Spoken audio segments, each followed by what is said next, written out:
성경이 말하는 하나님의 공의와 정의가 실현되는 세상. 그 일을 위해 신학을 연구하고 가르치는 사람이 있습니다. 기독연구원 느헤미야의 김근주 교수. 웨스트민스터 신학대에서 구약학을 가르쳤던 그는 현재 신학생들이 아닌 평신도들을 대상으로 신학을 가르치고 있습니다. 하나님의 말씀으로 이 땅에 무너진 교회를 다시 세우는 한 개의 작은 벽돌이 되고자 시작된 느헤미야 운동. 하나님의 모든 백성들이 바른 신학으로 하나님의 뜻을 따르길 바라며 오늘도 뜨거운 열정으로 말씀을 전하는 김근주 교수를 만나봅니다.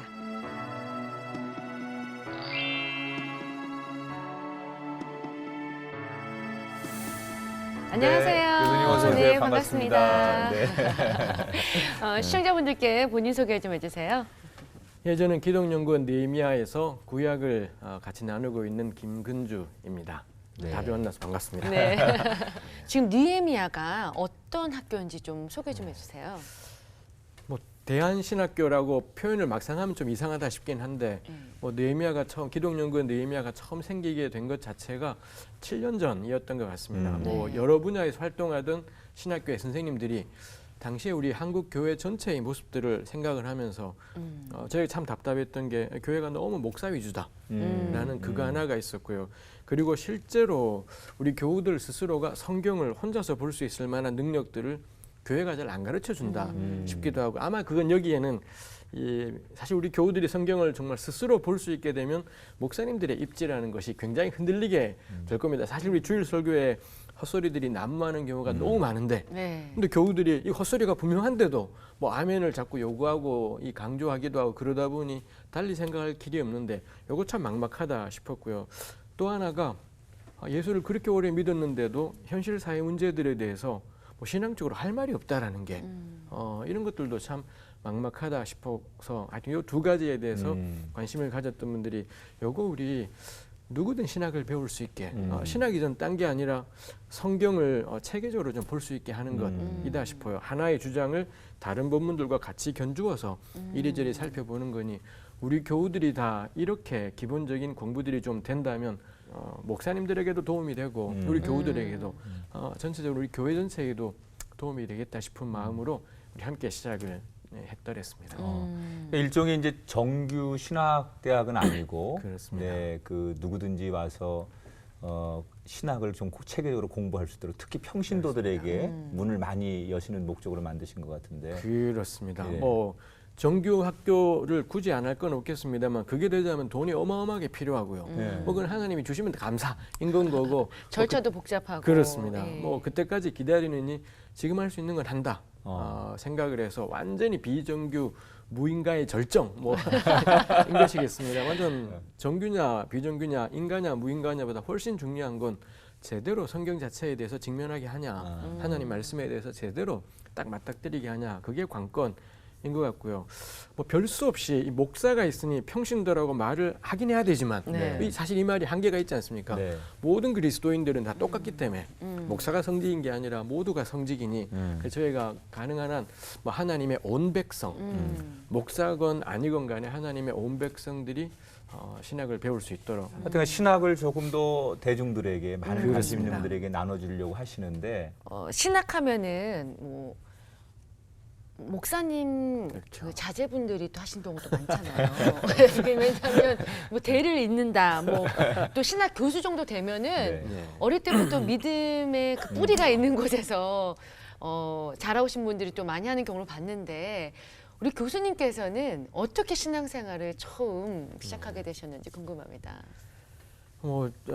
어릴 때부터 저는 왠지 교회는 좋았던 것 같아요. 저희 부모님이 기독교인이지 않고 저희 가문 전체가 기독교인이 아무도 없었는데 네. 하여튼 어릴 적부터 교회는 좋아서 제 기억에 뭐 여름 성경학교를 몇 번 갔던 기억이 네, 나기도 어린 하고요. 시절. 네. 예, 그랬었는데 다닐 기회가 잘 없었는데 고등학교 1학년 때 저랑 가장 친하던 저희 반의 친구가 저보다 먼저 한 달 먼저 교회를 나가고 그리고 그 친구가 저보고 교회 가자고 전도하고, 그리고 그날 갔는데 고등학교 1학년 때였는데 고3 선배가 저를 앉혀놓고는 그때 그 사형리라는 거, 네. 네. 사형리를 전하더라고요. 그땐 다 그렇게 전도를 했더랬죠. 예. 그거 전하는데 뭐 너무 순순하게 납득이 다 되었고 마지막에 영접기도 하시겠습니까? 뭐 영접기도까지 하고 뭐 아무런 마음의 변화 같은 건 없었지만 그 이래로 주일 교회를 빠지지 않고 다니게 되었으니 그게 저의 시작이었던 것 같습니다. 그리고 그때 이 대구에 있는 대구 영남교회라는 합동측 교회였었는데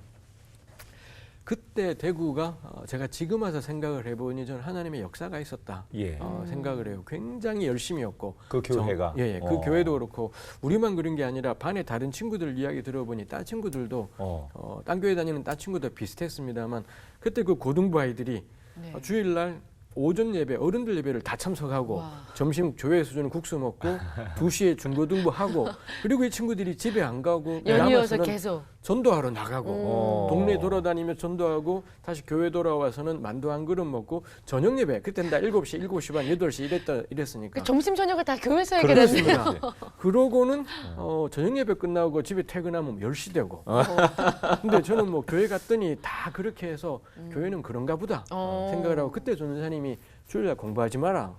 주일은 쉬는 날인데 왜 공부하냐 해서 제 기억에 공부가 급하다 보니 토요일 12시까지 공부하고 자고 주일날 하루 종일 교회에 있다가 집에 가서 12시까지 있다가 12시 땡 하면 공부하고 뭐 시험 기간일 때는 그랬던 기억이 나기도 하는데 순수했네요. 지금 와 생각하면 전 그때 배웠던 교육이 너무 좋은 교육이었다고 생각해요. 전 그 이후로도 늘 중고등부 설교 가면 어른들한테도 그 말해요. 애들 주일날 학원 보내지 마라. 맞아요. 그딴 식으로 살 거면 예수 믿지 마라. 맞아요. 라고 말하고 싶기도 해요. 이게 그 처음 배우는 게 네. 참 중요하잖아요. 맞아요. 그러니까 이제 그때 그 네. 고등부 때 배웠던 신앙 그리고 그 분위기, 열정 이런 것들이 훗날에 지금의 교수님을 만들지 않았을까. 그때 생각해보면 뭐 우리끼리 같이 모여서는 행위가 중요하냐? 은혜가 이런 걸 토론했던 기억이 나요.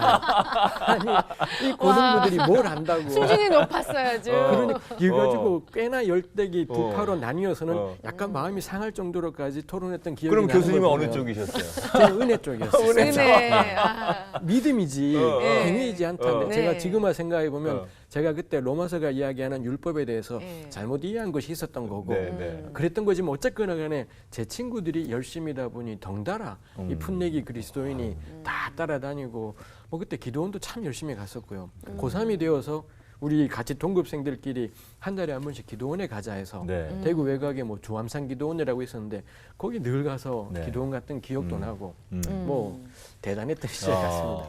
듣자 하니 우리 교수님께서는 S대 어. 서울대 경제학과를 전공하셨다고 들었는데 어떻게 신학을 하게 되셨는지 집안의 반대도 만만치 않았을 글쎄요. 것 같아요. 네, 혼자만 교회 다니셨다는데. 수진, 네. 수제는 아니었었고요. 하여튼간에. 아니 주일날 공부 하나도 안 네. 하고 서울대에 가셨으니까 네, 수제죠. 기도원이나 가고 막. 뭐 신학 저는 정말 할 생각이 없었고 저는 목사의 주제가 아니다라고 생각을 했고 제가 너무 목사가 되기에는 감당을 할 수 없는 존재라고 생각했는데 제가 대학 다녔던 데가 80년대 중반 네. 이었던 거고요. 우리 80년대 중반이 주는 이 전두환 독재 정권 뭐 이런 느낌이 있지 않습니까? 말도 안 되는 시대였었고 제가 대학 와서 제가 예수님 믿은 것 다음으로 제 인생에 충격을 준 사건이 85년에 대학을 입학했을 때 그 5월 달에 80년 5월 광주항쟁에 대한 사진전이 있었더랬습니다. 네. 그거 보면서 전 대구에서 자라면서 제가 늘 들었던 게 이 전라도 사람들이 경상도 군인 다 죽인다. 이거 제가 들었었고요. 그게 80년 5.18에 진상이랍시고 들었던 건데 서울 와서 그 사진전을 보고 그때 글들이 비밀리에 돌았었습니다만 그 글을 보니 진상은 이 쿠데타 일으킨 세력들이 광주 사람들을 다 어마어마하게 학살하고 짓밟아버린 것 이게 진상이었더라고요. 이거 제가 들으면서 너무 충격이었고 근데 저는 겁나 독실한 기독교인인 겁니다. 데모를 해서는 안 된다라고 계속 교회 어르신들에게 배웠고 이 갈등 사이에서 뭐 어떻게 할 수가 없는 저로서는 데모는 아니야. 화염병을 던지는 건 아니야. 내가 할 수 있는 건 기도고 왜 나라가 이 꼴인가? 내가 죄인이다라고 생각을 했던 거고요. 그래서 기도하고 성경 공부하고 더 열심히 전도하고 이게 길이다라고 생각을 했는데 하여튼 한편으로는 너무 괴로웠던 네. 시절이고 제 대학 3학년 때가 87년이고 그때 왜 87년 6월 민주화 운동 네. 이게 있었고 그때 뭐 저희 대학부 차원에서 우리 이건 참여해야 된다. 기도하며 참여하자 해서 뭐 같이 참여하기도 하고 그랬더랬습니다만 그러면서 점점 뭐 제가 이 당시에 이 사회주의 운동이 사회주의 학생 운동이 저에게 준 가장 큰 은혜가 있었다면 저 한 번도 생각하지 않았던 정의, 민주주의, 자유, 인권 이거에 대해서 저에게 가르쳐 줬고요. 그 다음에 노동자, 농민, 가난한 도시 빈민 이런 분들의 존재에 대해서 이런 분들의 삶이 개인의 무능력이 아니라 구조적인 게 있다라는 걸 배웠던 참 좋은 기회였던 것 같습니다. 그래서 그거 같이 활동하고 그러다 보니 어느 결에 이런 활동의 특징이 그렇더라고요. 하다 보면 현장에 자꾸 나가다 보면 점점 더 왼쪽으로 네. 가게 되는 것이 있고 해서 뭐 같이 활동하던 사람들하고 이래저래 막 여러 가지 일들을 겪기도 하고 그 와중에 저의 부족함이었습니다만 신앙 자체가 완전히 파산하게 되기도 하고 뭐 그렇게 열심히 전도하고 성경 읽고 기도하고 했지만 이 운동을 하다 보니 이 기독교 신앙이 가진 것에 힘이 너무 없다는 생각이 들기도 했었었고요. 그리고 주일날 교회를 빼먹게 되기도 하고 뭐 기도는 안 하게 되기도 하고 점점 더 신앙 자체가 파산이 되고 대학 한 4학년쯤 되었을 때는 내가 신앙인인지 아니면 사회주의적인 신념을 가진 사람인지 이거 전체가 그냥 다 엉켜버리게 되기도 하고 그리고 그때 하필 뭐 이 과거 활동 때문에 뭐 국가보안법 제가 생각에 말이 안 되는 법입니다만 하여튼간에 그 법 때문에 감옥에 가게 되기도 했었고요. 뭐 그때 그러면 이제 뭐 시국 사범으로 네. 감옥에 처음 가시게 된 거군요. 블랙리스트에 오르셨군요. 네. 근데 가기 전에 이미 신앙의 네. 파산을 경험하고 이건 아니다 생각하고 제 모교회가 되었던 우리 목사님을 만나면서 신앙을 새로 시작하는 기도하고 순종하고 성령 인도하심을 구하고 그러고 있던 차에 이 대학 때 활동 때문에 시국 사범으로 되어서는 감옥에 한 4개월 있기도 했었고요. 네. 뭐 그때가 저한테는 참 좋은 기간. 뭐 흔히 그 흔해 빠진 이야기 있지 않습니까? 그런 데 가서 성경 열심히 보고 기도하고 찬송했더라. 이 흔해 빠진 이야기들이 뭐 저에게도 고스란히 있었고 네. 그때 거기서 같이 있던 분들하고 뭐 예배를 드리기도 하고 아픈 사람 기도하기도 하면서 거기 분들이 거기 그 방 안에 조폭도 있고 그랬었습니다만 너 목사 되면 죽인다 이렇게 말하기도 했었는데 저는 한 번도 생각 안 했었는데 그런 이야기들이 있고 오히려 그분들이 그렇죠. 난 생각도 없는데 너 목사 되면 될 것 같더라 싶은 거. 성견지명이 있었군요. 그러니까 하나님이 그분을 통해 예언하셨네요. 그런지도 모르겠습니다. 왜 그때 감옥에 있을 때 이 보안 사범으로 들어온 경우는 밤마다 창에다 대고 그런 이야기들을 합니다. 전체 죄수들이 다 들을 수 있도록 이 당시 정부의 실정이 얼마나 큰지 저보고도 하라고 너도 이제 순서니까 하라라고 했는데 제가 그때 그 생각이 들더라고요. 나 평생에 이제 이건 전하기 싫다. 이거에 대해 전하기 싫고 복음을 전하는 게 내가 하고 싶은 일이 이건 하기 싫다라는 마음이 있어서 안 하겠다라고 했고 그리고 뭐 성경 보고 기도하고 그렇게 보내다가 이제 출소해서 제 모교회 담임 목사님이 그러더라고요. 너 신학교 가라. 목사해라라고 권하셨고 뭐 한 번도 목사 될 생각이 없었는데 그 말이 딱 순종이 되었었고요. 계기가 있었던 거군요. 그렇습니다. 것이. 집에 가서 부모님께 저 신학교 가겠습니다 했더니 부모님들이 얼마나 기가 기뻐하셨습니다. 차시셨겠어요? 진짜요? 기뻐하셨습니다. 왜요? 이미 빨간 줄이 끄였고 아. 이 국가보안법으로 빨간 줄이 그인 판에 얘가 계속 그걸 할까봐 노심초사하셨던 건데 목사가 된다니 잘한다. 교회는 다니셨습니까 부모님께서 그때? 그 대학 때부터 교회는 다니셨더랬습니다. 제가 뭐 열심히니 그러셨더랬고 그러니 뭐 아주 신앙이 깊지는 않으셨습니다만 그래 그럼 그렇게 해라. 그거보다 이게 훨씬 낫다. 이렇게. 훨씬 낫다 생각하셨죠. 그러셨군요. 파란만장한 그래요. 스토리가. 그렇군요. 교수님 근데 구약하면은 구약에 네. 하나님의 공평과 정의라는 말이 정말 많이 많이 나오죠. 나오잖아요. 네. 교수님이 생각하시는 공평과 정의는 어디 있을까요? 공평과 정의가 진짜 구약이 많이 나오는데 근데도 불구하고 사실 우리 교회에서는 이게 많이 나온다는 생각조차도 잘 못하는 것 같아요. 왜냐하면 우리 개혁 개정파는 공평과 정의를 거의 대부분 이 공평은 정의라는 말로 뭐 이 정의는 공이라는 말로 바꿨습니다. 해서 정의와 공의라는 말이 쓰이고 있습니다. 하나님이 아브라함을 부르신 목적이 땅 주려고 부른 게 아니라 자손 주려고 부른 게 아니라 창세기 18장 19절에 보면 여호와의 도를 지켜 정의와 공의를 행하게 하려고 너를 선택했다. 이런 말씀이 있습니다. 정말 유감인 게 이게 아브라함을 부르신 목적인데 우리 교회 바닥에는 아브라함 그러면 딱 떠오르는 게 땅의 축복, 자손의 축복. 절대 그렇지 않다고 생각을 해요. 정의와 공의를 행하게 하려고 부르신 것 이걸 위해서 근데 이걸 행하기 위해 공간이 필요하니까 땅을 주시겠다는 거고 이걸 행해 나갈 사람이 필요하니까 자손을 주겠다는 건데 이거는 없어져 버리고 땅과 자손의 복을 이야기해 포커스가 버리니 거기에 맞춰지고. 본말이 뒤집어져 버리는 네. 뭐 이런 일이 되고 제 기억에 우리 교회가 아브라함을 수도 없이 설교하지만 정의와 공의로 하나님이 아브라함을 불렀다라는 건 전혀 언급이 안 된다라는 게 저는 우리의 이 비극인 것 같습니다. 제가 학자들은 공의라는 말을 올바른 관계라고 정리를 했습니다. 관계가 올바르면 공의롭다라는 건데 뭐가 올바르다라는 거지? 그래서 이 공의라는 말이 쓰인 용례들을 다 찾아보는 거죠. 그리고 제가 깨달은 게 언제 하나님이 공의롭다 그러느냐?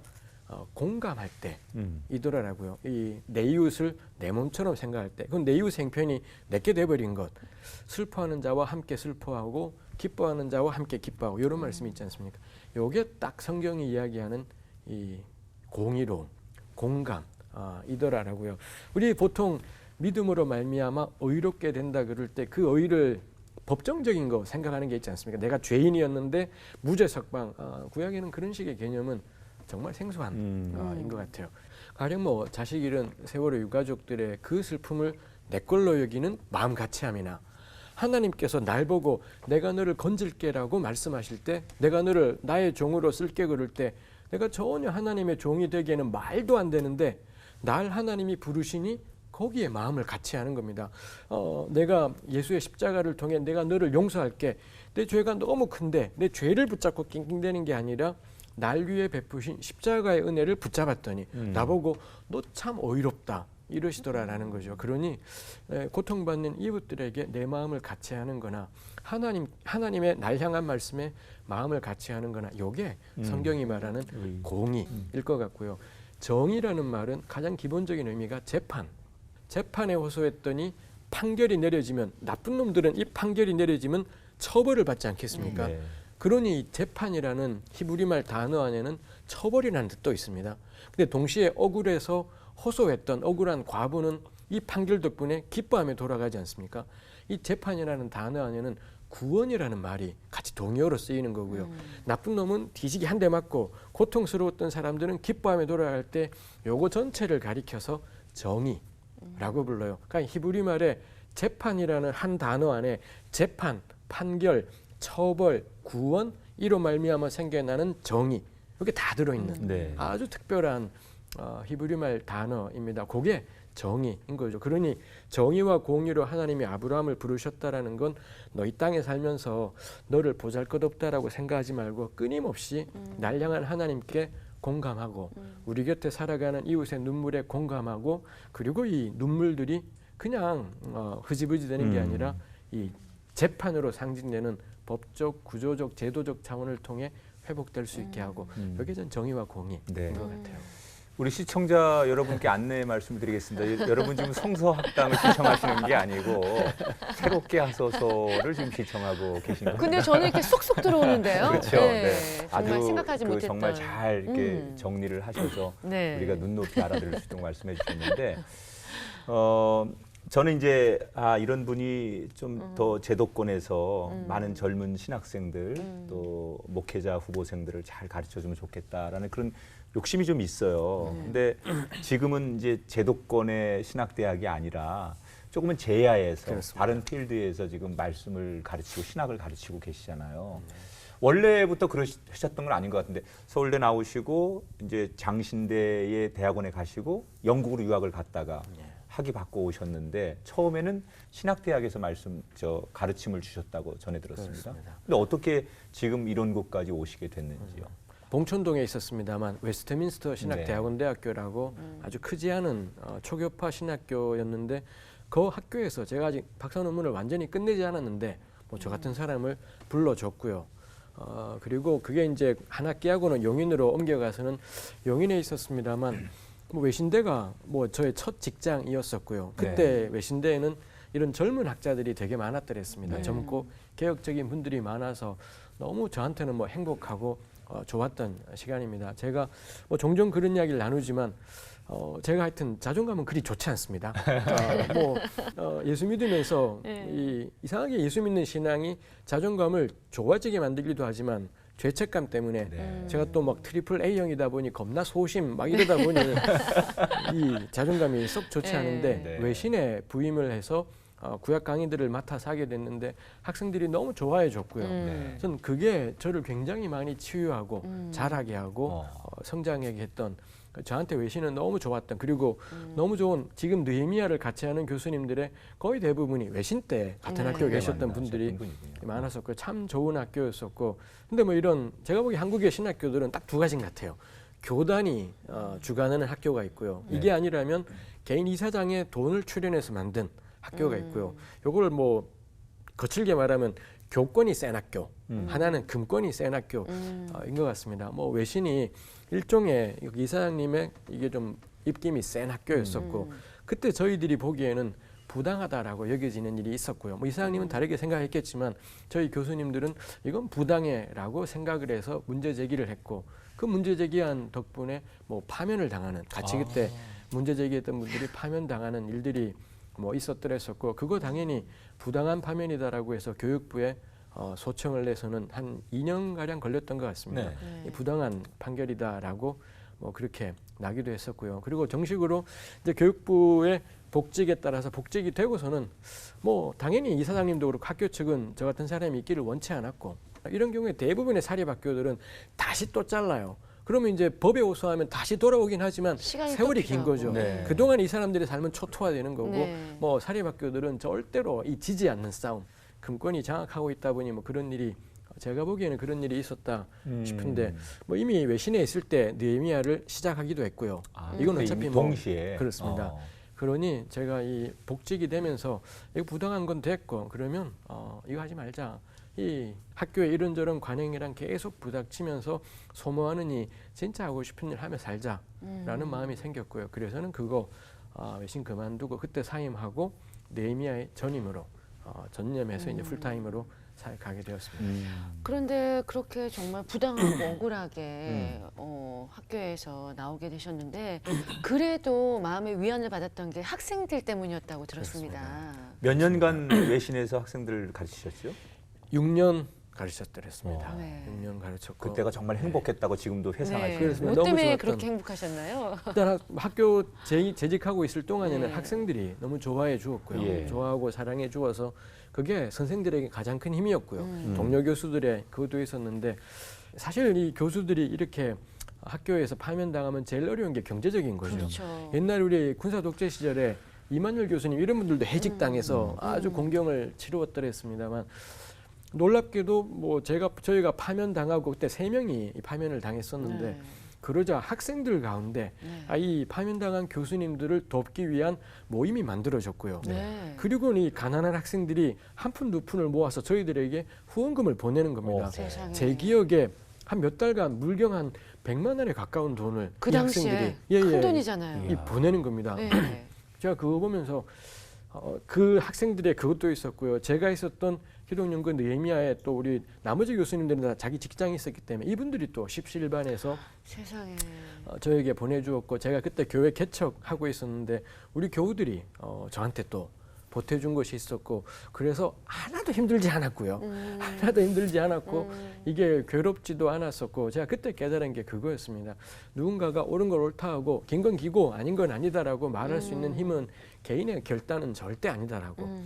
개인은 다 도찐개찐이기 때문에 아무리 마음 시게 먹어도 좀 지나면은 쫄고 흔들리고 또 특히 저 같은 이 트리플 A들은 더 소심해서 어쩔 줄 모르는 건데 이 공동체가 저를 딱 받쳐내버리니 겁나지 않더라고요. 든든하죠. 네, 겁나지 네. 않고 뭐 누가 뭔 말해도 긴 건 기고 아닌 건 아니다가 될 수 있었고 당연히 하나님께 대한 신뢰가 있지만 뭐 그 다음부터는 뭐 겁나지 않고 갈 수 있는 것 같아요. 자꾸 트리플 A형 부르시면서 그렇게 말씀하시니까 듣는 A형이 굉장히 기분 트리플 A 여기 또 계셨군요. 혹시 A가 한 개인지도 모르시겠습니다. 저는 3개입니다. 비슷한 것 같아요. 네, 반대의 B형 듣기가 참. 아니 네. 그렇게 정말 그런 이제 사연을 들어보니까 교수님이 왜 그런 길을 가셨는지 또 지금 이런 일을 하시는 이제 정당성에 대해서 저희가 이해가 되는데 네. 그런 내용들을 나는 소신이 있지만 소위 이제 좁은 길 어떻게 보면 맨 땅 뭐 이런 길을 가는 거에 대해서 주변 분들이 네. 가족들이나 이런 분들이 참 안타까워하고 주변에서 염려하고 교수님은 어떠셨어요? 파면 당하자 일단 가족들은 충격이었고요. 무슨 이 아버지가 혹은 남편이 죄를 지었나 했던 건데 뭐 가족들도 들어오면서 그래 저희 딸아이들 같은 거 이제 딸이 둘이 있는데 딸아이들 같은 경우는 뭐 펑펑 울고 그랬대요. 우리 아버지가 이렇게 이 유학도 하면서 고생도 하고 내내 가난했으니까요. 그랬는데 이렇게까지 되니 하나님 왜 그러시냐면 뭐 펑펑 울기도 했었는데 좀 지나고 나면서 아버지가 힘들어하지 않고 더 밝아지셨어요. 뭐 경제적으로도 외신 때에 비해서 그다 힘들지도 않고 그러니 가족들도 잊어버리게 되었던 것이 있었고요. 저보고 뭐 흔히 말해서 아깝다면서 제도권 학교로 가라고 뭐 장신대로 생각해 보라고 이렇게 권하신 분들도 있었고 저도 한번 생각해 보았던 적도 있었습니다만 네. 제 스스로도 내가 왜 제도권 학교를 가려고 하는 거지가 잘 모르겠고요. 그 다음에 뭐 힘들지도 않았고 같이 걸어갈 동역자들도 있었고 그러기 때문에 사실 그 문제가 그렇게 고민된 적은 별로 없었던 것 같아요. 그리고 이 외신 사임하고 혹은 뭐 맨 처음에 파면당하고 그 다음에 이제 사임하고 난 다음에 일들이 더 많아졌고요. 나 이제 내가 가는 곳 어디든 간에 내 사역진 거고 라고 생각해서 뭐 곳곳에 다니면서 말씀 나누게 되고 제가 이 제도권 바깥에 있다 보니 좋은 게 저한테 그 어떤 것도 굴레가 되진 않더라고요. 신학교에 오래 있으면 제가 우리 선배나 동료들을 보면서 느끼는 게 신학교에 오래 있으면 저절로 스크린을 해요. 내가 요 말은 조심해야 돼. 요 말은 우리 교단의 신학하고 이게 충돌이 있기 때문에 네. 혹은 요 말은 너무 현실적인 정치적인 이야기인 거기 때문에 이건 조심해야 되라는 게 있는데 논란거리를 좀 피하게 되죠. 그렇죠. 네. 스스로 그리고 처음에 경험이 있으세요? 내 생각은 이거지만 한 10년 있다 보면 그게 내 신념이 돼버리더라고요. 저절로 스크린 하다 보니. 근데 뭐 느헤미야에 있다 보니 대형교회를 욕하는 거나 대통령의 틀린 것을 막 마구 씹어버리는 거나 아무 문제될 것 없이 네. 좀 거침없이 할 수 있게 된 게 하나 여기 있자. 네. 여기 있어서 하나님 말씀이 말하고자 하는 그대로 증거하고 드러내는 그런 게 필요하지. 그 하나님 말씀을 교단의 신학이라는 것 때문에 이 양념치고 MSG죠. MSG는 해롭지 않습니까? 요따구로 마사지를 해서 이 하나님 말씀을 축소시켜버리고 말랑말랑하게 하고 요렇게는 하지 말자. 요구하기에 기독연구원 느헤미야는 너무 좋은 공동체인 것 같습니다. 그렇게 소신 있는 기독연구원 느헤미야잖아요. 평신도를 위해 세운 학교인데 그곳은 어떤 학생들이 오고 또 가르치는 선생님들은 또 어떤 분들이신지 좀 궁금합니다. 예. 우리 학생들 처음에 할 때 저희 화요일, 목요일 밤에 하는 과정에 오셨던 분들이 전부 다 뭐 30대부터 60대까지 계셨습니다만 우리 대한민국 땅에 존재하는 교회가 이게 꼴이 말이 되냐라는 뭐 좋은 교회들도 있지만 꽤 많은 교회들이 자기가 개척해서 이만하게 만들었다고 지새끼한테 줘버리는 이런 교회들이 천지였던 거고요. 이걸 또 교인들은 이런 자기 새끼한테 교회 줘버리는 미친 짓이 일어나는데도 교인들은 뭐 찍소리를 하지도 않고 따라갈 수밖에 뭐 순종할 수밖에 없고 이거 속에서 어쩔 줄 몰라 하다가 느헤미야 소식을 듣고 찾아오신 분들이라든지 뭐 이런 교회 다니면서 너무 고통스럽고 괴로웠던 교회를 너무 사랑했지만 그것 때문에 너무 괴로웠던 사람들이 많이 찾아 초기에는 대부분이 그런 분들 이셨더랬고요. 이제 시간이 지나면서는 신앙에 대해서 한번 제대로 공부를 해보고 싶은 일반 우리 직장인들이 찾아오시고 있습니다. 우리 같이 이 강의를 나누고 있는 우리 교수님들은 하여튼 뭐 구약, 신약, 조직, 신학, 기독교 윤리, 교회사 이거 전공하신 기존의 신학교들의 지금도 재직하고 계시기도 하고 전공은 완전히 다르고 자라온 배경은 다르지만 공통점은 아주 보수적인 신앙 전통에서 자라나신 분들. 그래서 뭐 흔히 말하는 예수님과의 인격적인 경험이나 개인의 신앙의 확신, 요 토대에서 이 복음주의적인 이런 토대에서 자라났으면서 우리 현실 문제 때문에 이건 아니지라고 고민이 되어도 요 딱 두 가지의 공통점이 지금 우리 동역하는 느헤미야 교수님들을 묶어주는 것인 것 같아요. 그 보람이 있지. 그러면 네. 그 학교를요 수업료를 안 받고 계시다고 들었거든요. 그렇군요. 원장님은 어떻게 하고 계신가요? 되게 힘드실 것 같다는 생각이 들어요. 그렇죠. 우리 첫 두 해 동안에는 수업료를 받았더랬습니다. 이 네. 평신도 과정에. 근데 뜻한 바가 있어서 돈 내는 사람하고 혜택을 보는 사람이 똑같을 필요는 없다. 누군 돈 내고 누구는 시간이 되면 와서 듣고 해서 후원 제도로 가자 해서는 느헤미야의 이 모든 평신도 과정이나 특강들은 한 달에 10,000원 이상 후원하겠다 그러면 누구든 와서 다 들을 수가 있습니다. 느헤미야는 완전히 후원에 의해서 운영되어 가는 단체입니다. 그리고 후원이 된다라는 건 느헤미야가 필요하다라는 걸 거고요. 후원이 안 된다라는 건 필요 없는 걸 거고 그럼 느헤미야는 닫아야 될 일 것 같아요. 그래서 앞으로도 계속 느헤미야는 후원으로 존재하는 단체일 것 같아요.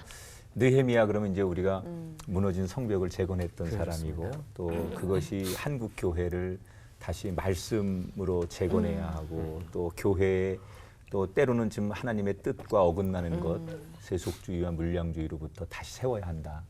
이런 것들을 가지고 지금 하고 계시잖아요. 교수님 자신에게는 지금 이제 과거에 뭐 민주화 운동할 때는 또 세상을 세워야 된다는 것도 있었을 거고, 근데 지금 2016년 지금 현실에서 교수님은 무엇을 다시 세워야 할까? 개인적으로 그런 고민도 하시고 기도도 하실 것 같아요. 그렇습니다. 네. 뭐 저는 우리 교회 복음 자체가 좀 붕괴됐다는 생각이 들더라고요. 네. 우리 지금도 전도할 때 예수 믿고 구원받으세요라고 하지 않습니까? 네. 여기에는 구약이 단 한 줄도 없어도 가능해요. 예. 그리고 제가 늘 불만인 게 뭐 제가 배웠던 것, 톰 라이트라는 학자한테 배웠던 것이기도 하지만 우리가 너무 중요하게 생각하는 사도신경에는 전능하사 천지를 만드신 하나님 아버지를 내가 믿사. 요 구약이고요. 네. 구약이 하나님의 천지 창조에 있으니 그러곤 구약이 한 줄도 없습니다. 그다음에 예수님께서도 동정녀 마리아에게서 나시고 본디오 빌라도에게 고난을 받으세요. 그리고 죽으시는 거죠. 예수님의 공생의 사역도 한 줄도 없습니다. 우리 주님은 태어나시고는 곧바로 돌아가시는 거죠. 우리가 중요시 여기는 신앙 고백은 예수님의 죽으심이 너무 중요한 것이 되어버리다 보니 구약도 천지 창조 하나님 한 줄, 예수님도 공생의 사역은 필요 없이 태어나시고 죽으시고 이게 저는 우리 교회의 너무 중요한 신앙 고백이라서 우리가 뭐 당연히 받아야 되는 거지만 정말 보완되고 채워져야 될 것은 이 복음 안에는 구약이 한 줄도 없어도 된다라는 게, 그러다 보니 교회에서의 설교는 구약은 예화예요. 예화로 구약이 이야기되는 거지 복음은 상관이 없어져 버린 게 되었다 싶습니다. 해서 제가 구약을 보면서 우리 구약의 제일 마지막에 예언자들이 있지 않습니까? 네. 예언자들이 전했던 메시지가 전 딱 두 가지인 것 같습니다. 하나는 심판, 인생을 이따구로 사는 게 말이 돼? 이게 말이 되라고 심판인 거고요. 심판만 전한 게 아니라 구약의 다른 책에서는 찾아볼 수 없는 게 심판 이후에 오게 될 회복의 날이 있습니다. 네. 그 회복의 날이 뭐 이리와 어린 양이 함께 뛰어노는 세상, 칼이 보습으로 창이 낫으로 바뀌는 세상, 이 회복의 날에 대한 기대, 이 두 가지가 예언자들인데 말라기를 딱 넘기면 아브라함과 다윗의 자손 예수 그리스도, 아브라함과 다윗이 모세 이전의 아브라함, 모세 이후의 다윗이지 않습니까? 그러니까 구약의 완성이 정말 예수님이라면 그 예언자들이 외쳤던 심판, 뭐가 틀렸다라는 건지 그게 예수님에게서 드러나게 되고요. 예언자들이 꿈꾸었던 세상이 뭐다라는 게 예수님에게서 드러나는 건데, 그래서 예수님의 의미를 알려면 구약 예언자들이 꿈꾸었던 세상이 뭐냐, 이게 돼야 되는데 이게 하나도 없는 채로 예수 믿고 구원받으세요. 100이면 100 우리 교훈들은 나 지금 살아서 예수 믿으면 죽은 다음에 천국 간다. 절대 그건 복음이지 않다. 절대 그건 복음이지 않고 지금 우리 사는 세상에 사자랑 어린 양이랑 함께 사냐라는 거예요. 우리 교회가 기껏 기도를 합시고 우리 교회 바닥에 난무하는 간증이라는 게 나 하나님께 순종했더니 우리 새끼를 사자가 되게 해주셨어요. 이거지 않습니까? 사자가 되더니 양을 섬기는 사자가 되었어요. 전 징글징글해요.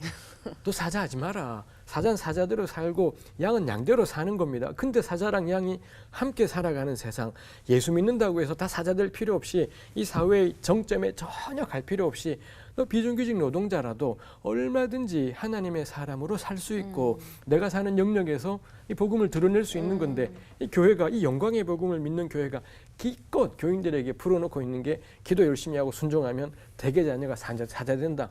저는 쓰레기다. 좀 셀 수 있겠습니다.만 전혀 복음이지는 않다. 저는 생각을 이게 왜 이렇게 되었을까? 왜 이렇게 쉽게 전해지죠? 말은 센데 표정은 안 세. 표정은 양으로. 이게 왜 이렇게 됐을까? 말은 생각을 사자로. 예, 이 사자와 양이 네. 함께 뛰어노는 네. 세상을 우리가 고려하지 않으니 예수님이 주시는 구원의 내용이 없어져 버리고요. 이 비극들이 뭔가 할 때 예수 믿고 구원받으세요 안에는 이 구약이 사라져 버리게 되면서 이 구원의 내용이 뭔지가 완전히 저는 파산이다 라고 저는 개인적인 생각이 들었습니다. 복음 자체가 뭔지를 왜냐하면 우리 예수님은 신약이 없었지 않습니까? 그때 우리 뭐 목사님도 아시겠습니다만 예수님 때는 성경 보자 그러면 제자들하고 구약밖에 볼 게 없었고요. 바울이 에베소 빌립보 다니면서 야 우리 성경 좀 보자 할 때 이분들이 펼쳐 읽을 수 있는 성경은 구약밖에 없었고요. 신약 문서들이 이 복음서가 AD 70년 이후에 바울 서신이 AD 1세기 중엽에 쓰여서서 이 책들이 권위 있는 글로 인용되는 게 언제냐? 가장 빠른 게 AD 2세기 중엽이에요. 그러니 처음 100년 그 한 줌도 안 되는 무리들이 수도 없이 순교당하는데도 이 복음이 쫙쫙 퍼져나갈 때 그 복음의 이 역사의 한복판에 있었던 게 뭐냐? 구약이었다라는 것이죠. 그러니 구약은 사라진 책, 예언약이지 않은데 우리 교회가 구약을 예언약으로 만들어버리고 이게 저는 이 구약이 무너져버린 신약이다라는 게 저는 우리 교회의 근본적인 문제이겠다 싶습니다. 이거 저는 구약 선생으로서 정말 하고 싶어요. 뭐 아마 저 많은 분들이 이제 고개를 또 끄덕이시는 분도 있을 거고 또 내가 가지고 있는 아닌데 가치관과 뭐. 이러면서 또 우리 새롭게 와서 게시판이 또 이 좀 방송 난리가 나가면서 납니다 이제.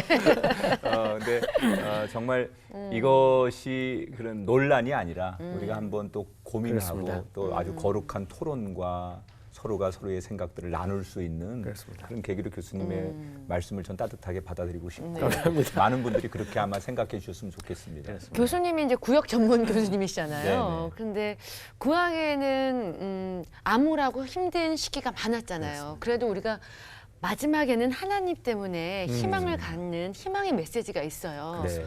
우리가 이렇게 살아가면서 복음 안에서 어떤 희망을 가지고 살아가야 될지 좀 말씀 좀 해주세요. 생각을. 저는 구약이라는 이걸 치약에 종종 비유하는데 구약이라는 치약을 끝에서부터 쫙쫙 짜면 이 꼭 나쁜 손목떼기들은 치약을 중간에 짜는 사람이 있어요. 진짜 안 돼요. 치약은 끝에서부터. 저희 신랑이요. 네. 치약은 끝에서부터 이 쭉쭉 짜나가면 마지막에 한 방울이 딱 나오는데 전 그게 뭐냐 할 때는 기대라고 생각을 합니다.